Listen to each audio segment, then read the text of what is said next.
नमस्कार दोस्तों, आज हम आपको बताएंगे कि काल और मृत्यु से परे भगवान शिव का जन्म कैसे हुआ। तो वीडियो शुरू करने से पहले एक बार चैनल को जरूर सब्सक्राइब कर ले। दोस्तों, शिव पुराण में लिखा है कि भगवान शिव स्वयंभू हैं, यानी उनका जन्म अपने आप ही हुआ है। वहीं विष्णु पुराण में बताया गया है कि भगवान विष्णु के माथे से निकलते तेज से भगवान शिव की उत्पत्ति हुई थी और उनके नाभि से निकलते हुए तेज से कमल पर विराजमान ब्रह्मा जी का जन्म हुआ था। मगर दूसरी ओर भगवान विष्णु के जन्म के बारे में शिव पुराण में बताया गया है कि एक बार की बात है जब भगवान शिव अपने घुटने मल रहे थे और उनके घुटनों से निकलने वाले मैल से भगवान श्री विष्णु जी का जन्म हुआ था। पर अगर ऐसा हुआ है तो विष्णु पुराण और शिव पुराण एक दूसरे से बिल्कुल अलग हैं। इस कथा के अलावा भगवान शिव के जन्म की एक और पौराणिक कथा काफी ज्यादा पॉपुलर है, जिसे शायद आपने बड़े बुजुर्गों से सुना होगा। पर अगर नहीं सुना तो आपकी जानकारी के लिए बता दें कि एक बार की बात है जब भगवान विष्णु और परम ब्रह्मा जी के बीच इस बात पर बहस छिड़ गई थी कि आखिर इस संसार में सबसे महान कौन है। और जब भगवान विष्णु और भगवान ब्रह्मा इस बात को लेकर बहस कर रहे थे तो एक जलते हुए खम्बे के रूप में महादेव उनके बीच आए थे। दोस्तों, वो दोनों इस रहस्य को नहीं समझ पाए और तभी अचानक से एक आवाज आई जिसने कहा कि जो भी इस खम्बे का छोर ढूंढ लेगा वही सबसे महान कहलाएगा। ऐसा सुनते ही ब्रह्मा जी ने एक पक्षी का रूप लिया और खम्बे का ऊपरी हिस्सा ढूंढने निकल गए। वहीं विष्णु जी ने वराह का रूप धारण किया और खम्बे का अंत ढूंढने निकल गए। बहुत देर तक खोजने के बाद भी दोनों में से किसी को भी खम्बे का छोर नहीं मिला और दोनों हार मानकर वापस आ गए। जिसके बाद भगवान शिव अपने असली रूप में आए और फिर भगवान विष्णु और ब्रह्मा जी ने ये मान लिया कि महादेव ही सबसे महान और शक्तिशाली है। इनसे बड़ी शक्ति इस दुनिया में कोई नहीं है। इसके साथ ही शिव पुराण में बताया गया खम्बा इस बात को दर्शाता है कि ना ही भगवान शिव जन्मे थे और ना ही उनका कोई अंत है। और एक कारण तो यही है कि भगवान शिव को स्वयंभू कहा जाता है, यानी भगवान शिव का अंत है ही नहीं, वे अमर हैं।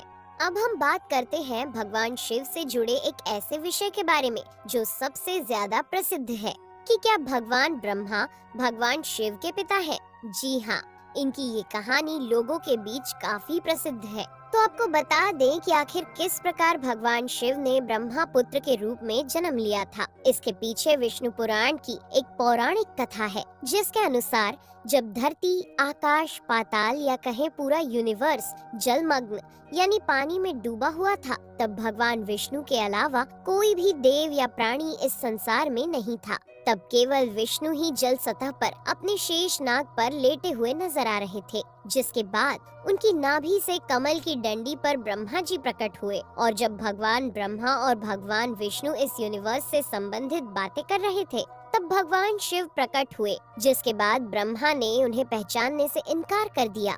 इस कारण से भगवान शिव रूठ गए और उनके रूठ जाने के कारण भगवान विष्णु ने उन्हें दिव्य दृष्टि प्रदान कर ब्रह्मा जी को भगवान शिव की याद दिलाई। जिसके बाद भगवान ब्रह्मा को अपनी गलती का एहसास हुआ और शिव से क्षमा मांगते हुए उन्होंने उनसे अपने पुत्र रूप में पैदा होने का आशीर्वाद मांगा। जिस कारण से भगवान शिव ने भगवान ब्रह्मा की प्रार्थना को स्वीकार करते हुए उन्हें ये आशीर्वाद दे दिया। लेकिन इसके बाद जब भगवान ब्रह्मा ने इस सृष्टि की रचना शुरू की तो उन्हें एक बच्चे की जरूरत पड़ी और तब उन्हें भगवान शिव का आशीर्वाद ध्यान आया, जिसके लिए भगवान ब्रह्मा ने तपस्या की और बालक के रूप में भगवान शिव उनकी गोद में रोते हुए प्रकट हुए।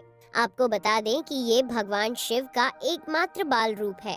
जब भगवान ब्रह्मा ने उनके रोने का कारण पूछा तो उन्होंने बताया कि उनका कोई नाम नहीं है। तब भगवान ब्रह्मा ने भगवान शिव का नाम रुद्र रख दिया, जिसका मतलब होता है रोने वाला। पर इसके बावजूद भी भगवान शिव चुप नहीं हुए, इसलिए ब्रह्मा ने उन्हें दूसरा नाम दिया।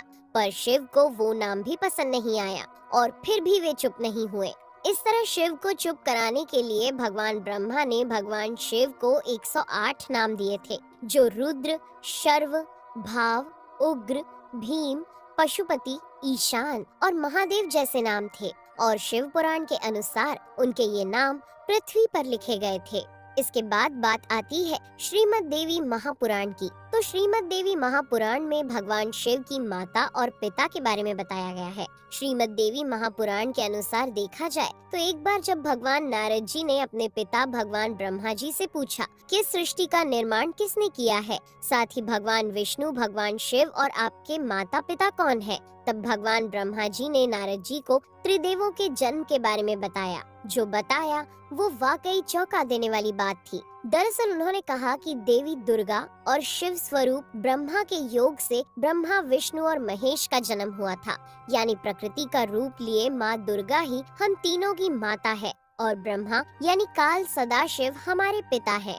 इसके साथ ही श्रीमद् देवी महापुराण में भी भगवान विष्णु और भगवान ब्रह्मा के बीच हुए झगड़े की एक कहानी मिलती है, जिसके अनुसार एक बार श्री ब्रह्मा जी और विष्णु जी में झगड़ा हुआ और दोनों में बहस छिड़ी हुई थी।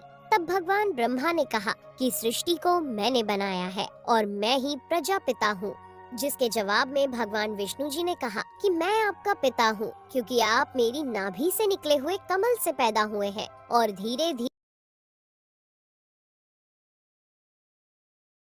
धीरे कर ये बहस बढ़ती गई।